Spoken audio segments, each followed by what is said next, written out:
ओम शांति। 2 जून 2022 के महावाक्य हैं।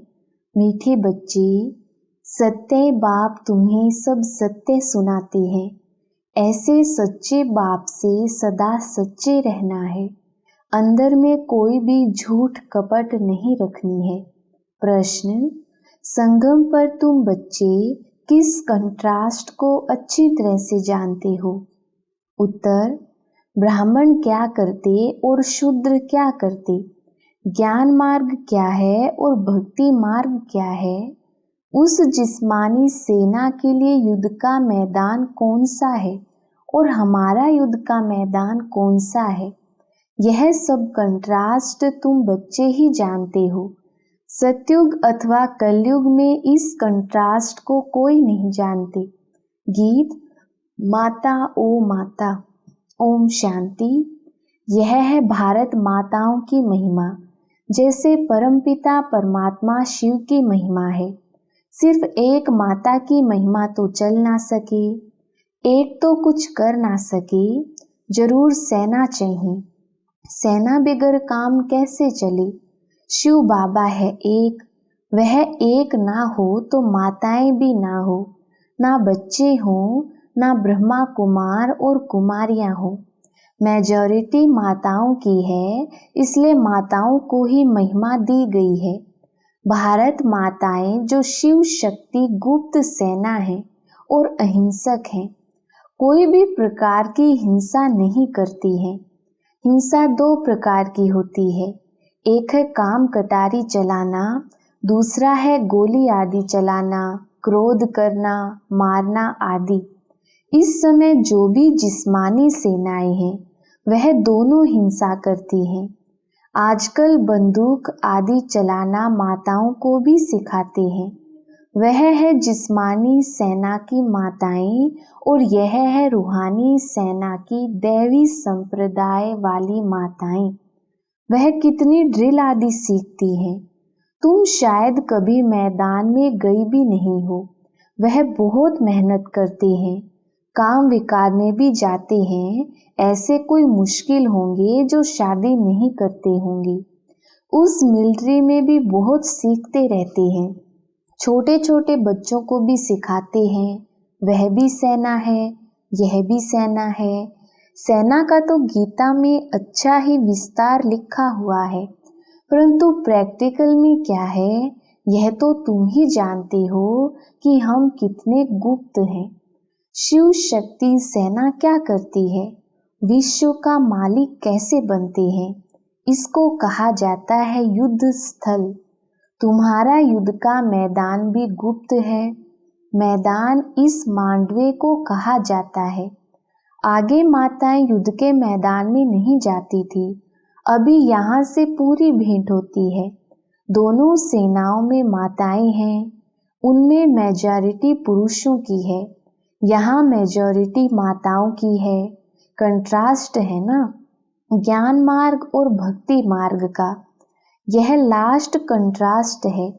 सत्युग में कंट्रास्ट की बात नहीं होती। बाबा आकर कंट्रास्ट बताते हैं। ब्राह्मण क्या करते और शूद्र क्या करते हैं, दोनों ही यहाँ युद्ध के मैदान में हैं। सत्युग व कलयुग की बात नहीं है, यह है संगम युग की बात। तुम पांडव संगम युगी हो, कौरव है कलयुगी। उन्होंने कलयुग का टाइम बहुत लंबा कर दिया है, इस कारण संगम का उन्हों को मालूम ही नहीं है। धीरे धीरे यह ज्ञान भी तुम्हारे द्वारा समझेंगे। तो एक माता की महिमा नहीं है, यह है शक्ति सेना। ऊंचे ते ऊंच एक भगवान है और तुम हूबहू कल्प पहले वाली सेना हो। इस भारत को दैवी राजस्थान बनाना यह तुम्हारा ही काम है। तुम जानते हो पहले हम सूर्यवंशी थे, फिर चंद्रवंशी वैश्य वंशी बने, परंतु महिमा सूर्यवंशी की ही करेंगे। हम पुरुषार्थी ऐसा कर रहे हैं जो हम पहले सूर्यवंशी अर्थात स्वर्ग में आवें। सत्युग को स्वर्ग कहा जाता है, त्रेता को वास्तव में स्वर्ग नहीं कहा जाता है। कहते भी हैं फलाना स्वर्ग पधारा, ऐसे तो नहीं कहते फलाना त्रेता में राम सीता के राज्य में गया। भारतवासी जानते हैं कि बैकुंठ में श्री कृष्ण का राज्य था, परंतु श्री कृष्ण को द्वापर में ले गए हैं। मनुष्यों को सत्य का पता ही नहीं है। सत्य बताने वाला सतगुरु कोई उनको मिला ही नहीं है, तुमको मिला है। वह सब सच बताते हैं और सच्चा बनाते हैं। सत्य बताने वाला सतगुरु कोई उनको मिला ही नहीं है।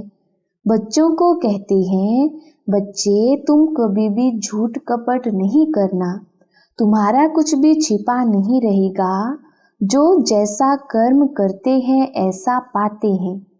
बाप अच्छे कर्म सिखलाते हैं। ईश्वर के पास कोई का विकर्म छिप नहीं सकता। कर्म भोग भी बहुत कड़ा होता है। भले तुम्हारा यह अंतिम जन्म है तो भी सजा तो खानी पड़ेगी, क्योंकि अनेक जन्मों का हिसाब किताब चुकतू होना है। बाबा ने समझाया है, काशी कलवट खाते हैं तो जब तक प्राण निकली तब तक भोगनी पड़ती है। बहुत कष्ट सहन करना पड़ता है। एक तो कर्म भोग बीमारी आदि का, दूसरा फिर विकर्मों की सजा। उस समय कुछ बोल नहीं सकते, चिल्लाते रहते हैं, त्राही त्राही करते हैं। पाप आत्माओं को यहाँ भी सजा वहाँ भी सजा मिलती है। सतयुग में पाप होता ही नहीं। ना कोर्ट ना मैजिस्ट्रेट होते हैं, ना गर्भ जेल की सजा होती है। वहाँ गर्भ महल होता है। दिखाते भी हैं पीपल के पत्ते पे श्री कृष्ण अंगूठा चूसता हुआ आया, वह गर्भ महल की बात है। सतयुग में बच्चे बड़े आराम से पैदा होते हैं। आदि मध्य अंत सुख ही सुख है। इस दुनिया में आदि मध्य अंत दुख ही दुख है। अभी तुम सुख की दुनिया में जाने के लिए पढ़ रहे हो। यह गुप्त सेना वृद्धि को पाती रहेगी।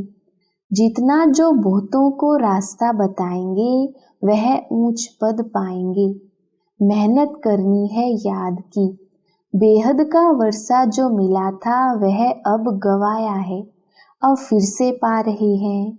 लौकिक बाप पारलौकिक बाप दोनों को याद करते हैं। सतयुग में एक लौकिक को याद करते, पारलौकिक को याद करने की जरूरत ही नहीं। वहाँ सुख ही सुख है।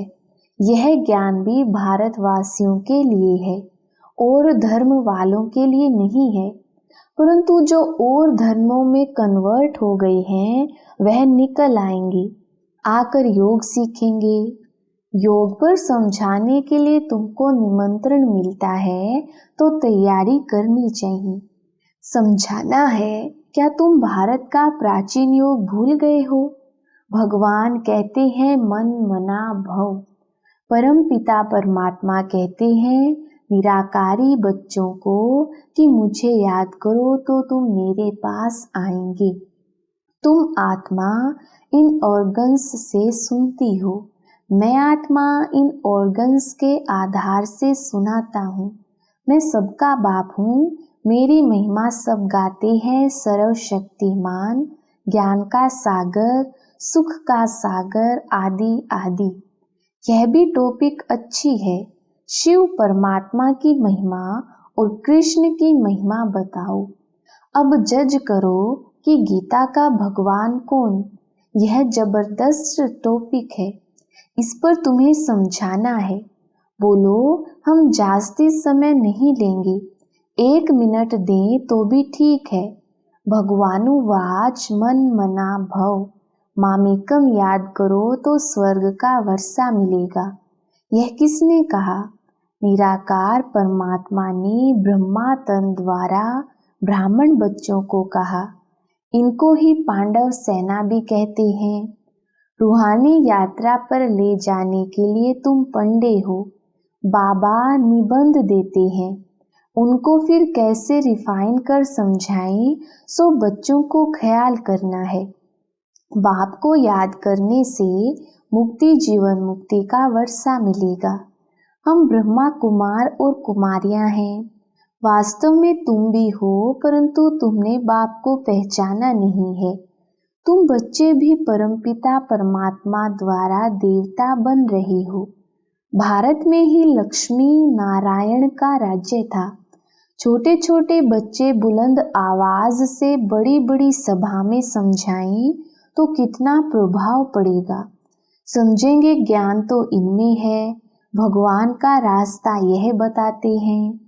निराकार परमात्मा ही कहते हैं, हे आत्माएं मुझे याद करो तो तुम्हारे विकर्म विनाश होंगे।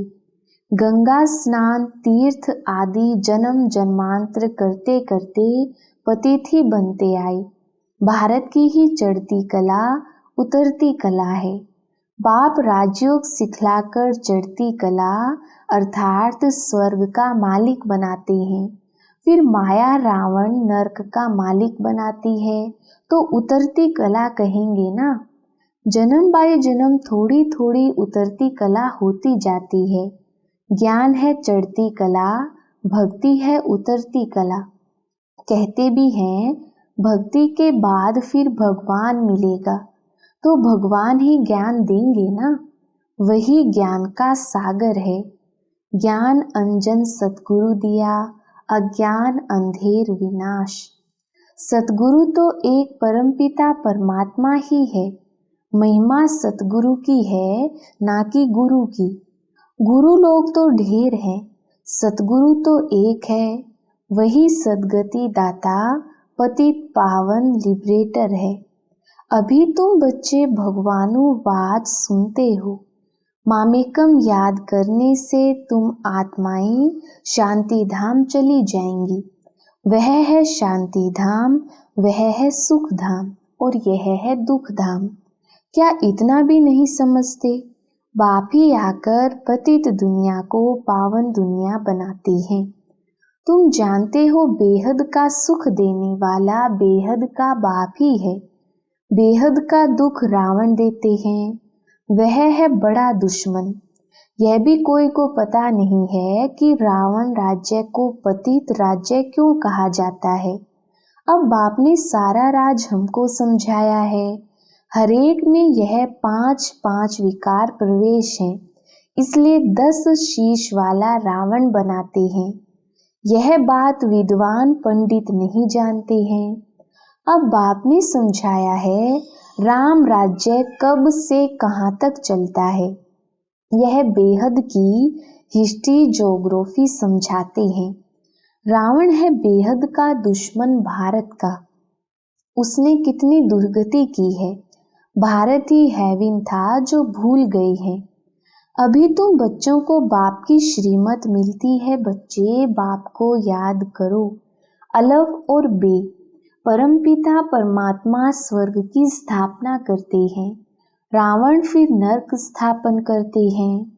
तुमको तो स्वर्ग स्थापन करने वाले बाप को याद करना है। भल गृहस्थ व्यवहार में रहो, शादी आदि पर जाओ।